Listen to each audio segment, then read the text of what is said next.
Hi everyone, today I am doing a full review of the Golden Art Nouveau Tarot, published by Lo Scarabeo. Julia Masila, I apologize if I'm saying her name and pronouncing her name incorrectly, is the creator, or she's the one who's credited. As you can see, the tuck box has like gold embossing on it, but this is a typical Scarabeo tuck box, and so I'm not going to be holding on to this. These just don't last well for me.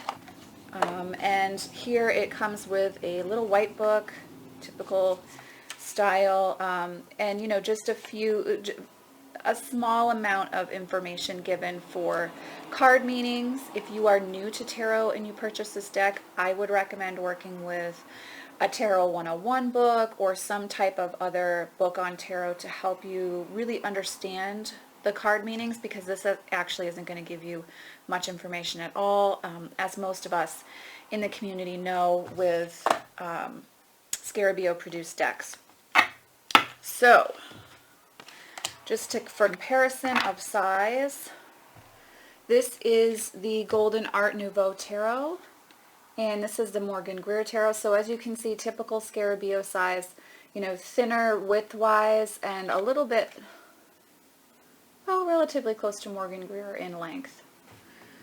Cardstock is very slippery, but I have that complaint with every Scarabeo deck that I have, so that's to be expected when you purchase this deck. So I love Alphonse Mucha's artwork, especially in my teens. I really, really loved his artwork. And at home now, I actually have artwork by several tattoo artists who kind of work in that Nouveau style of tattoo, like Matt Truiano. And I'll put the link to his Instagram account below if I remember, in case you are inspired to explore his artwork. But I really love that Art Nouveau kind of feel to artwork. I enjoy it. I find it really beautiful. And so I was on the fence about this one. And there's another Mucha deck that's also embossed. And this one does feature embossing on the imagery, as you can see there. And I cannot remember the name of that deck, but one of my friends a few years ago had let me look at her copy, and I was a little underwhelmed in the kind of the color theme to that deck. Whereas this one, at least when I did the Amazon search and talked to one of my mentoring students and friends, and he showed me his copy of this, and I'm just laughing because I know he's going to laugh when he sees this. Because he really didn't want to necessarily work with the deck in our experience together, at least so far, but he knew that I was going to like the artwork. So, sorry, you guys might be able to hear Vincent downstairs. He's watching a movie. So, so we had kind of laughed about it, and I ended up getting this deck around that time, and it was a birthday present for me from him, so I just wanted to say thank you. But anyhow, I was on the fence about which of those two I was going to go with. And I ended up going with this one, and I'm actually really happy. If you are comfortable with Rider-Waite-Smith styling in your decks, then this deck will be a breeze to work with. Even if you're new to tarot, you can work with this deck because the symbolism is very much in keeping with the traditional Rider-Waite-Smith deck, and so you can, copy that over to,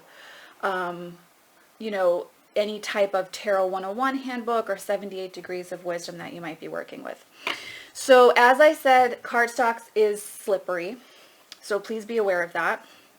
This is the backing, which I think is very lovely and in keeping with Art Nouveau in general.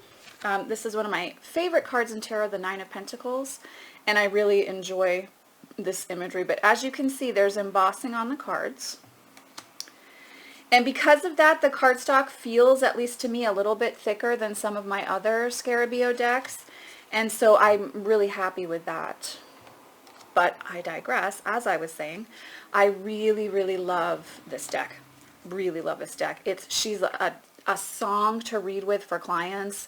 Very, very easy to connect with. Very easy to, like I said, the traditional card meanings, they're right there in the imagery. So if you're new to tarot, it's something that's going to be, comfortable for you to start to understand. As you guys know, Three of Swords is one of my cards that I kind of judge a deck by when I'm going to decide if I'm really going to work with it.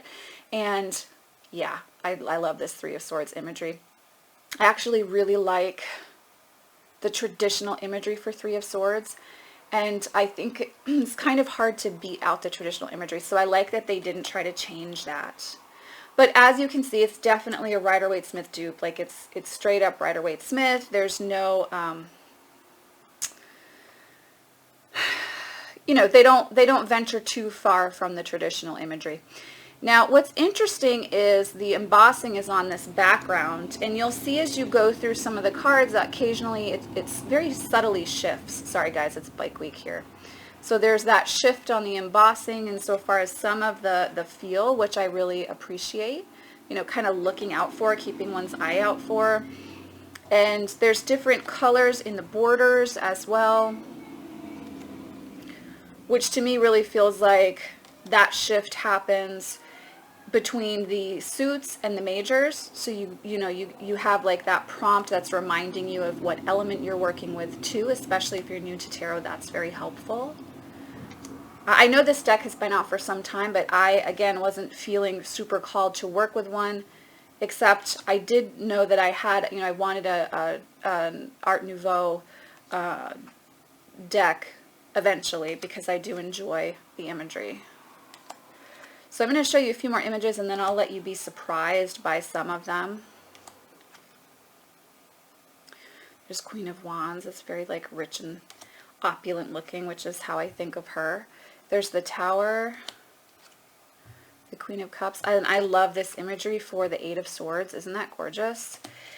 The Strength card, which is featured on the tuck box, is really beautiful in this deck. And there was one other. Oh, I love the Knight of Swords. Isn't that great? You really get the feeling for like what's happening in the deck. But let me just see, there's one other one. Oh, I like the Lovers. Isn't that beautiful? Like with the embossing on the back. Let's see if I can find it.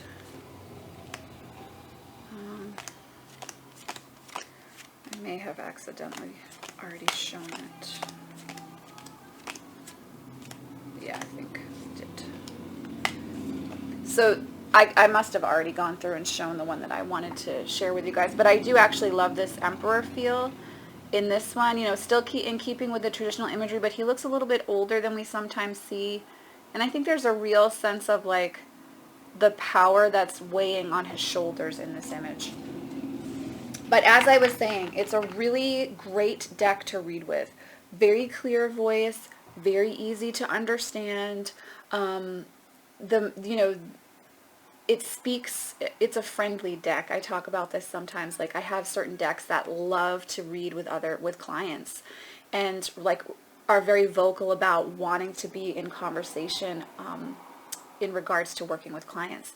And this is one of those decks. It's one that it's like Morgan Greer. It wants to be with everybody. It has things to say. And whether a querent or a client is able to go really deep in a reading or needs to just stay more on the kind of more surface end of things, depending on where they are in their journey or what's impacting them at any given time, this is a deck that can hold space for that. You know, whether you want to go really deep or you want to stay surface, this is a deck that will be able to take that journey with you. And I think if you're new to tarot and you want to have something that feels unique but still follows the traditional imagery so that you can get to know your card meanings, this is a beautiful choice and option for you. And I would encourage you to purchase it if you feel drawn to the artwork. Part of what really helps you improve in your readings and get the depth out of a reading that you want, to me, the artwork is a very important part of that process. And so if this appeals to you just a little bit more than, you know, Morgan Greer or traditional Rider-Waite-Smith imagery, like in the Rider-Waite-Smith deck, then, you know, this is a really great way to go, even if you're still getting comfortable with card meanings. So it's a beautiful deck. I really enjoy it. I the great thing about collecting for years is that you know what you're going to get with a Scarabeo, so there aren't any surprises like there used to be back when I started my journey with tarot, and I'd get a Scarabeo deck and be like, wow, I'm just so disappointed in the cardstock, and I'm so disappointed in the little white book and all those other things. It's like, now I know that's the experience you're going to have with a Scarabeo deck. So once you can kind of shift your perspective on that, then you're not disappointed in those things. And that's why, while I don't purchase from them constantly, I will purchase decks where I know that I'm going to resonate with the artwork, and this is one of those examples. So I definitely recommend this. As I said, if you're new to tarot, please get an accompanying book to help you understand card meanings, or watch videos on YouTube to help you get comfortable. I have intro to tarot videos. I think every reader in our community out there has very lovingly put out intro to tarot videos to help you get comfortable with working with the cards. So, you can explore those options too, but that little white book isn't going to give you the wealth of wisdom that you're going to want to access in order to get comfortable doing readings. That being said, the artwork is beautiful. It's a gorgeous deck, and yeah, I really love working with it, excuse me. I just wanted to show you guys that Nine of Pentacles again, because I really love that imagery. Isn't that beautiful? It's gorgeous. Okay, anyhow, that is my my opinion and thoughts, because I managed to ramble for 11 minutes, so clearly I had more than one thought about this deck. But anyhow, those are my thoughts on working with the Golden Art Nouveau Tarot, published by Lo Scarabeo. I will put links below to the artist Matt Truiano, and also to Amazon if you want to purchase this. I always put the link in lately because people will ask me for it if I don't. But you can also just do a simple Google search. But of course, as I always like to say, where possible, if you can shop local and shop small, I would really encourage you to do that. If you're able to. It does make a big difference for small business these days. So I am sending you, as always, so much love and many blessings. I will see you in the next video. Bye.